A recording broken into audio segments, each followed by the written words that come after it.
해운업계의 운명이 그야말로 풍전등화입니다. 현대상선과 한진해운, 양대 국적해운사가 모두 자율협약을 위해 경영권을 내놓은 상태인데요. 정부와 채권단에서는 법정관리 얘기가 나옵니다. 그간 국가기관산업이라는 이유로 해운업은 국책은행의 전폭적인 지원을 받아왔는데 이번에는 그냥 넘어가지는 않을 모양입니다. 보도국 정은규 기자 나와 있습니다. 안녕하세요. 네, 안녕하십니까? 정 기자, 지난주에 한진해운이 자율협약 신청 결정을 낸 이후에 지금 해운업의 구조조정이 급물살을 타고 있는데요. 지금 법정관리 얘기가 심심치 않게 나오고 있습니다. 이 정부와 채권단 입장은 어떤가요? 네, 정부와 채권단이 현대상선과 한진해운에 일제히 강력한 메시지를 보내고 있는데요. 산업은행은 두 회사의 법정관리도 불사하겠다는 입장입니다. 이를 두고 한진해운 경영진에게 경고를 보낸 것이라는 시각이 많은데요. 산업은행은 이번 주 초 구체성이 미흡하다는 이유로 한진해운에 자율협약 신청서를 돌려보냈습니다. 오너사제 출연 등 희생 없이 도움을 요청하지 말라는 건데요. 정부가 보내는 메시지도 다르지 않습니다. 임종용 금융위원장은 해운업 구조조정의 핵심인 용선료 협상 시한을 다음 달 중순까지로 못 박았습니다. 그때까지 협상이 안 되면 법정관리로 갈 수밖에 없다는 겁니다. 즉 정부와 채권단이 정상화 지원의 전제 조건을 하루빨리 충족하라고 두 회사를 압박하고 있는 셈입니다. 네, 그러니까 정부가 추가 지원을 쉽게 해줄 수는 없다라는 얘기인 것 같은데 그렇다면 이 두 회사 법정 관리를 피하기 위해서는 어떻게 해야 합니까? 네, 추가 지원의 핵심 전제 조건은 크게 두 가지로 볼 수 있습니다. 용선료 인하와 은행 채무를 제외한 사채권 채무 조정인데요. 용선료는 배를 빌려서 사용하는 일종의 렌탈 비용인데 채권단은 선주들을 설득해 이 비용을 대폭 낮추라고 요구하고 있습니다. 현대상선과 한진해운은 업황이 좋을 때 장기 계약을 맺는 바람에 현재 시세보다 최대 5배나 많은 용선료를 지불하고 있는데요. 반면 운임은 지난 6년 새 8분의 1 수준까지 떨어졌습니다.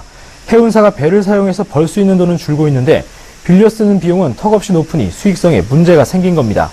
부채 비율로 본 재무 상황은 한진해운이 현대상선보다는 나은 편인데요. 현대상선의 부채 비율은 지난해 말 1,500%가 넘고 한진해운은 800% 수준입니다. 그런데 한진해운도 채권단이 선결과제로 내건 채무 조정은 쉽지 않은 상황입니다. 한진해운은 배를 담보로 빌린 선박금융이 부채 절반 이상인데 이 부분은 아예 채무 조정이 불가능하기 때문입니다.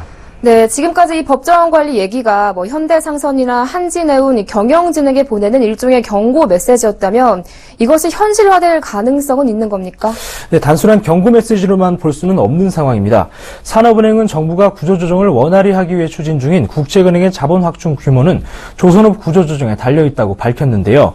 다시 말해 현대상선과 한진해운 두 해운사는 모두 법정 관리에 들어가더라도 현재 체력에서 손실 흡수가 충분히 가능하다는 설명입니다. 또 법정관리 가능성을 높게 보는 쪽에서는 조선업과 해운업의 특성 차이를 들기도 하는데요.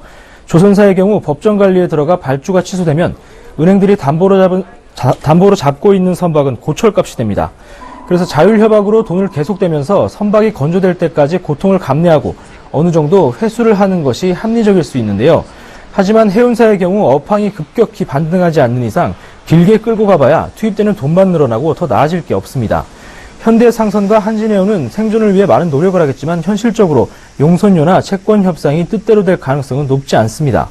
채권단이 손실 흡수가 가능하다고 판단한 이상 용선료를 포함한 채무 조정을 공식적으로 받을 수 있는 법정 관리가 합리적인 선택일 수 있는 겁니다. 네, 또 지금 일각에서는 이런 이야기도 나오고 있더라고요. 어떻게 보면 경영 정상화의 첫걸음인 용선료 협상이 실패해서 이 두 회사가 법정 관리에 들어갈 수도 있다. 이런 전망인 것 같은데 지금 법원도 준비를 하고 있다면서요. 네, 법원은 구조조정 수술대에 오른 양대 국적해운사의 법정 관리에 대비해 본격적인 준비에 착수했습니다.